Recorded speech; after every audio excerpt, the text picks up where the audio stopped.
നിയമസഭാ തെരഞ്ഞെടുപ്പ് ലക്ഷ്യമിട്ട് പ്രഖ്യാപിച്ച നവകേരള സർവേയിൽ സംസ്ഥാന സർക്കാരിന് കനത്ത തിരിച്ചടി.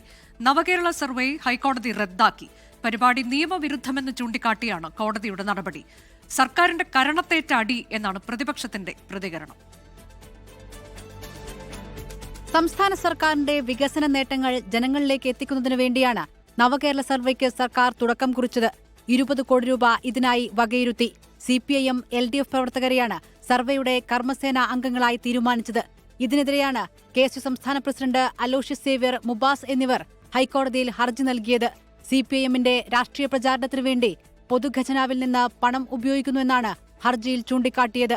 പദ്ധതിക്ക് പണം വകയിരുത്തിയതുമായി ബന്ധപ്പെട്ട രേഖകൾ കോടതി സർക്കാരിനോട് ചോദിച്ചു. തുടർന്നാണ് സർവേ റദ്ദ് ചെയ്യാനുള്ള നടപടിയിലേക്ക് ഹൈക്കോടതി കടന്നത്.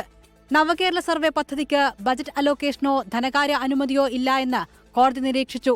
സർവേ നിയമവിരുദ്ധമെന്നും ചീഫ് ജസ്റ്റിസിന്റെ ബെഞ്ച് വ്യക്തമാക്കി. സർക്കാരിന് കരണത്തേറ്റ അടിയെന്ന് പ്രതിപക്ഷം. തെരഞ്ഞെടുപ്പ് പ്രചരണത്തിനു വേണ്ടി സർക്കാർ സംവിധാനങ്ങളെ ദുരുപയോഗം ചെയ്യുന്നതിനുള്ള കനത്ത തിരിച്ചടിയാണ്. തെരഞ്ഞെടുപ്പ് പ്രചരണം നടത്താൻ വേണ്ടി സർക്കാർ ഫണ്ടിൽ നിന്നും DYFIക്കാർക്കും CPMനും ഫണ്ട് കൊടുക്കുക. ഇതാണ് ഇപ്പോൾ നടന്നുകൊണ്ടിരിക്കുന്നത്. കോടതിയുടെ തീരുമാനത്തെ ഞാൻ സ്വാഗതം ചെയ്യുന്നു. കോടതി ശരിയായ അർത്ഥത്തിലാണ് തീരുമാനമെടുത്തിരിക്കുന്നത്.